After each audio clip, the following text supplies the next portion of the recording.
بسم اللہ الرحمن الرحیم۔ اللہ کے نزدیک حرمت والے مہینے وہ 4 ہیں۔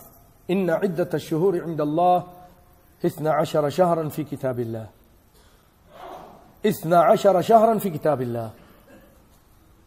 اللہ کے نزدیک مہینوں کی گنتی 12 ہے۔ سب اس کو مانتی، پوری دنیا، چاہے مسلمان ہو، چاہے کافر ہو، چاہے بے دین اور دہریہ ہوں جو اللہ کے وجود کو نہیں مانتے ہیں، لیکن طوعاً او کرہن، تم مانو نہ مانو، کہیں کہیں آ کے تم کو پھنسنا پڑے گا۔ بہت ساری ایسی چیزیں ہیں جو میں نے بنائی ہیں، اس کے مطابق تم کو چلنا پڑے گا۔ یہ 12 مہینے اللہ نے بنائے ہیں، پوری دنیا اس کو مانتی۔ ہندوؤں کے مہینے دیکھ لیجئے، چینیوں کے مہینے دیکھ لیجئے، دنیا کے کوئی اور ہوں، 12 ہی مہینے سب نے بنائے ہوئے ہیں۔ ان عدت الشہور عند اللہ 12 شہرا فی کتاب اللہ یوم خلق السماوات والارض منها 4 حرم، اس میں سے 4 حرمت والے مہینے ہیں، رجب کا مہینہ اور اس کے بعد ذوالقعدہ، ذی الحجہ، محرم۔ اللہ کیا فرماتے ہیں؟ فلا تظلموا فیہن انفسکم، ان مہینوں میں اپنے اوپر ظلم مت کرو، گناہ مت کرو، زیادتی مت کرو، شرک مت کرو۔ سب سے بڑا ظلم ان الشرک لظلم عظیم، شرک مت کرو۔ اللہ فرما رہے ہیں کہ ان مہینوں میں جہاں یہ مہینے اللہ کے ہاں محرم ہیں، عزت والے ہیں، اللہ تعالیٰ نیکی پر اجر دیتے ہیں، وہیں پر اس میں گناہ کرنے پر عذاب بھی دیتے ہیں۔ عذاب بھی زیادہ ہے، اجر زیادہ ہے تو عذاب بھی زیادہ ہے۔ حرم میں جا کے آپ نماز پڑھیں تو آپ کو اللہ تعالیٰ کتنا دیتے ہیں؟ 1,00,000 کا اجر دیتے ہیں۔ آپ کی نیت اچھی، اس سے بھی زیادہ دیں گے حرم کے اندر۔ تو اسی طرح حرم میں اگر کوئی گناہ کرے تو اس کا عذاب زیادہ ہے کہ نہیں ہے؟ اس کا عذاب بھی زیادہ ہے۔ تو بھائیو، اس مہینوں میں سب سے بڑا گناہ شرک ہے۔ ان الشرک لظلم عظیم، سب سے عظیم گناہ شرک ہے، جو کہ ہم بعض لوگ اس مہینے میں زیادہ کرتے ہیں۔ اب چلے جائیے، اب دیکھیے جا کر جو دوسری قوم ہے جو مارا پیٹی کرتی ہیں، وہ کیا کرتی ہیں؟ وہ سبیلیں لگاتی ہیں دودھ کی، پانی کی، اور اس کے اوپر لکھتی ہیں پیاسو پانی پیو تو یاد کرو پیاس امام کی، پیاسو یہ سبیل ہے اماموں کے نام کی۔ کہتے ہیں یہ سبیل جو بنائی ہے دودھ کی، شربت کی، پانی کی، کس کے نام پر ہے؟ امام حسین کے نام پر ہے۔ یہی ہوتا ہے نا، لکھا ہوتا ہے، آپ نے دیکھا ہوگا، نذر اللہ نیاز حسین۔ یاد رکھو بھائیو، اللہ فرماتے ہیں وما اہل بہ لغیر اللہ، جس چیز پر اللہ کے علاوہ کسی اور کا نام آ جائے وہ حرام ہے، وہ حرام ہے۔ اور یہ شرک کرتے ہیں، غیر اللہ کے نام پر یہ شربت پلاتے ہیں، حلیم بناتے ہیں، اور کھچڑے بناتے ہیں، اور بہت کچھ کرتے ہیں۔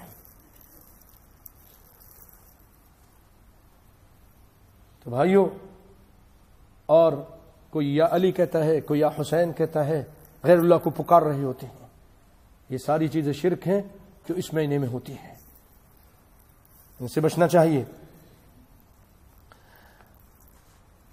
پیارے بھائیو، اس مہینے کی فضیلت، یہ بڑا افضل مہینہ ہے۔ آپ صلی اللہ علیہ وسلم فرماتے ہیں محرم کے بارے میں، افضل الصیام بعد رمضان شہر اللہ المحرم، سب سے افضل روزہ رمضان کے بعد اگر کوئی ہے اللہ کے ہاں فضیلت کے لحاظ سے افضل، تو وہ محرم کا روزہ ہے۔ ایک روایت میں فرمایا، یہ مسلم کی روایت تھی، دوسرے نے فرمایا جس کو تم محرم کہتے ہو۔ ایسا ہوا کہ کائنات کے امام صلی اللہ علیہ وسلم مدینہ تشریف لے کر آئے۔ مدینے جب آئے مکے سے ہجرت کر کے، تو آپ نے دیکھا کہ یہودی وہاں پر روزہ رکھتے ہیں عاشورہ کے دن۔ عاشورہ کے دن، یہ نہ سمجھے کہ عاشورہ کی فضیلت، اس کی اہمیت قتل حسین سے ہے یا کسی اور وجہ سے، نہ یہ بہت پہلے سے ہے۔ عاشورہ، اس میں بہت سارے اللہ تعالیٰ نے کام کیے ہیں، عظیم کام کیے ہیں۔ ان میں سے ایک یہ ہے کہ اللہ تعالیٰ نے موسیٰ علیہ السلام کو فرعون کے ظلم تشدد سے نجات دی تھی اور فرعون کو غرق کیا تھا۔ تو آپ جب وہاں تشریف لائے، آپ نے دیکھا وہ لوگ روزہ رکھتے ہیں عاشورہ کا، محرم میں جو 10ویں تاریخ اس کو روزہ رکھتے ہیں۔ آپ نے فرمایا ما ھذا، یہ کیا ہے؟ تو انہوں نے کہا یہ ایک صالح دن ہے، اللہ تعالیٰ نے بنی اسرائیل کو ان کے دشمن سے نجات دی تھی، تو اس خوشی میں اللہ کے شکر کے لیے موسیٰ علیہ السلام نے روزہ رکھا تھا۔ تو آپ نے فرمایا فَأَنَا أَحَقُّ بِمُوسَىٰ مِنْكُمْ، میرا موسیٰ علیہ السلام سے زیادہ تعلق ہے بنسبت تمہارے. تم تو شرک کرتے ہو, تم نے تو تورات کو بھی چھوڑ دیا, اس کی تعلیم کو بھی چھوڑ دیا, اور بہت سارے تم نے غلط کام کیے ہیں. جیسے وہ توحید پہ پکے تھے, میں بھی توحید پہ پکا, میرا زیادہ تعلق ہے. تو آپ نے فرمایا کہ آپ نے لوگوں سے کہا فصوموہ انتم, صحابہ سے کہا تم روزہ رکھو اس دن. اس کو بخاری نے روایت کیا. اور ایک روایت میں اس طرح فرمایا بخاری مسلم کی, ان رسول اللہ صلی اللہ علیہ وسلم صام یوم عاشوراء وامر بصیامہ, آپ صلی اللہ علیہ وسلم نے اس دن روزہ رکھا اور روزہ رکھنے کا حکم دیا. خود بھی روزہ رکھا اور روزہ رکھنے کا حکم دیا. اور آپ سے پوچھا گیا اس دن روزے کے بارے میں, اس کے کیا فائدے اجر کے, آپ نے فرمایا یکفر السنہ الماضیہ, اس کی وجہ سے اللہ تعالیٰ پچھلے ایک سال کے گناہ معاف کر دیتے ہیں. مسلم کی روایت ہے. لیکن پھر آپ کو احساس ہوا کہ یہودیوں کی مخالفت کرنی چاہیے,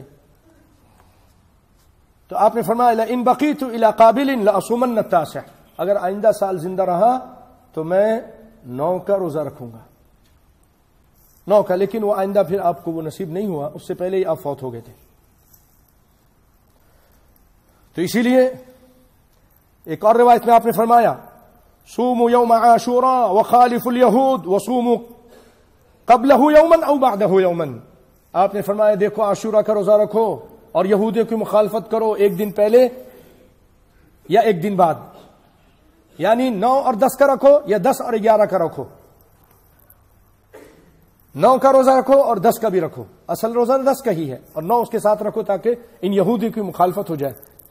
تو جب آپ کے اندر یہ جذبہ پیدا ہوگا کہ میں روزے میں یہودیوں کی مخالفت کر رہا ہوں, تو باقی کاموں بھی پھر مخالفت کریں.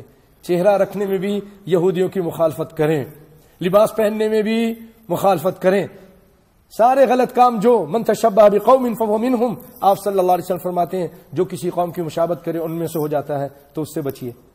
کیا خیال ہے, جب آپ اس نیکی میں آپ ان کی مخالفت کریں گے تو ہر چیز میں مخالفت کیجیے. اسی لیے تو علامہ اقبال نے کہا تھا وضع میں نصارا تمدن میں ہنود, یہ مسلمان ہیں جنہیں دیکھ کر شرمائے یہود. تو بھائیوں, یہ روزے سے متعلق آپ کے سامنے گفتگو کی. تو اس دن تو روزہ رکھنا چاہیے, ایک سال کے گناہ. لیکن ہمارے کیا ہوتا ہے, ہمارا پیٹی ہوتی رہتی ہے, روزہ بھی نہیں رکھتے اور فاقہ کرتے ہیں, اور پھر 12 بجے آ کے وہ روزہ جو فاقہ کیا تو وہ بھی توڑ دیتے ہیں, اور بریانیاں کھاتے ہیں اور پلاؤ کھاتے ہیں, جو بھی ان کو ملتا ہے وہ کھاتے ہیں. یہ اسلام نے ایک ہمیں جو تعلیم دی تھی اس کے خلاف ہو رہا ہوتا ہے, اور بہت سارے لوگ ان کو دیکھنے کے لیے چلے جاتے ہیں جو ماتم کر رہے ہوتے ہیں. تو اس ماتم سے متعلق چند حدیث سنا کے اپنی بات کو ختم کرتا ہوں. کائنات کے امام صلی اللہ علیہ وسلم نے فرمایا, بخاری کی روایت ہے, لیس منا من ضرب الخدود وشق الجیوب ودعا بدعوى الجاہلیہ. آپ فرماتے ہم میں سے نہیں وہ شخص جو اپنے گالوں کو رخساروں کو پیٹے. اب یہ جب ماتم کرتے ادھر مارتے ہیں اور اپنے گریبان کو پھاڑتے ہیں, چاک کرتے ہیں, اور جاہلیت کی پکارتے ہیں, الٹی سیدھے الفاظ نکالتے ہیں. ہو رہا ہوتا ہے یہ سب کچھ, آپ دیکھتے ہیں. تو یہ آپ نے فرمایا ہم میں سے نہیں, مسلمان نہیں ہے, ایسے کام کرنے والا مسلمان نہیں. پھر فرماتے ہیں کہ اربع فی امتی من امر الجاہلیتی, جاہلیت کے کاموں میں سے 4 کام ایسے ہیں جو میری امت میں رہیں گے, وہ لوگ نہیں چھوڑیں گے. الفخر فی الاحساب, اپنے حسب پر فخر کرے گا, میرا فلاں تعلق فلاں قبیلے سے فلاں خاندان سے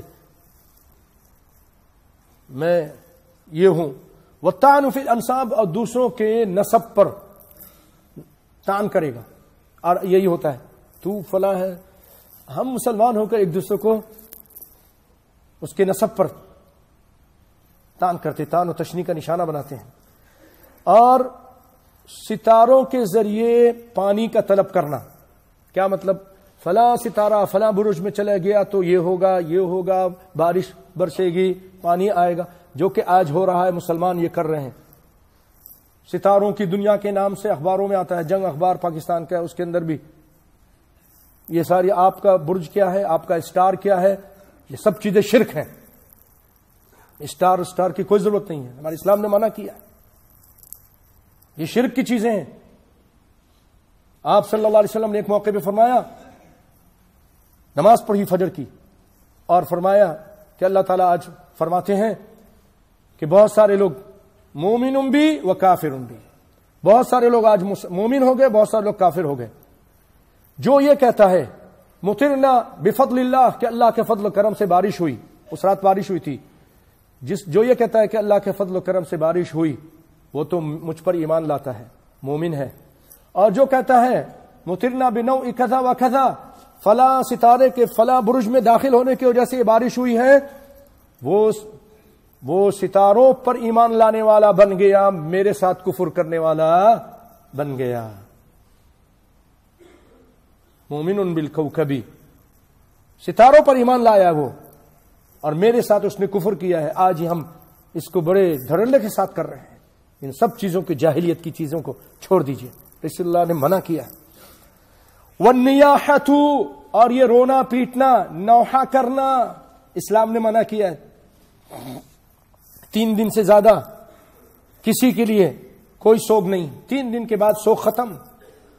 ام حبیبہ رضی اللہ تعالی عنہ جب ان کے باپ فوت ہو گئے, جہاد میں فوت ہو گئے, یعنی شہید کر دیے گئے ابو سفیان, تو 3 دن کے بعد نبی کی بیوی ہیں, انہوں نے خوشبو منگوائی ام حبیبہ نے رضی اللہ تعالی عنہ, اور وہ خوشبو لگائی ام حبیبہ نے.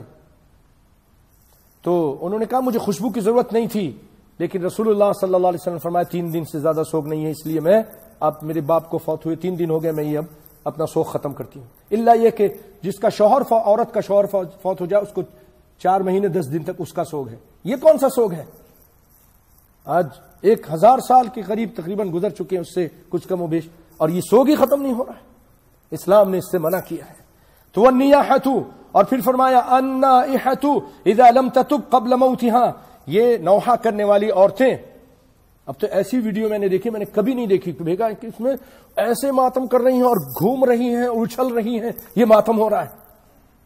میں نے آگے بھیجا بھی نہیں شرم کے مارے کہ اس میں پھر عورتوں کے ساتھ ساتھ فحاشی بھی پھیل رہی ہے. اللہ کی قسم میں نے نہیں بھیجا, اس لیے, اس شرم کی وجہ سے. عورتیں اس طرح کر رہی ہیں اور اچھل اچھل کے ماتم کر رہی ہیں اور گھوم رہی ہیں جیسے ڈانس ہوتا ہے. نعوذ باللہ, کہاں سے کہاں یہ لوگ چلے جا رہے ہیں. آپ صلی اللہ علیہ وسلم فرماتے ہیں اذا لم تتب قبل موتها, اپنے موت سے پہلے اگر یہ نوحہ کرنے والی عورت توبہ نہ کرے, تقام یوم القیامت, اس کو کھڑا کیا جائے گا قیامت کے دن, علیہا سربال من قطران, اور اس کے اوپر قطران, گندھک کا لباس ہوگا, آگ والا لباس ہوگا, آگ والی قمیص ہوگی, اس عورت کو پہنائی جائے گی. ودرع, اور ایک چادر ہوگی من جربن, اسی طرح ایک چادر جس سے غالباً خارش زیادہ ہوگی, وہ اس طرح کی. اب بتائیے یہ اس طرح کی عذاب نوحہ کرنے والی کو اللہ تعالیٰ کریں گے. میں اسے بھی اکتفا کرتا ہوں, اللہ سے دعا کرتا ہوں اللہ تعالیٰ ہر غلط کام سے ہم سب کو, ہر بدعت سے بچا کے رکھے.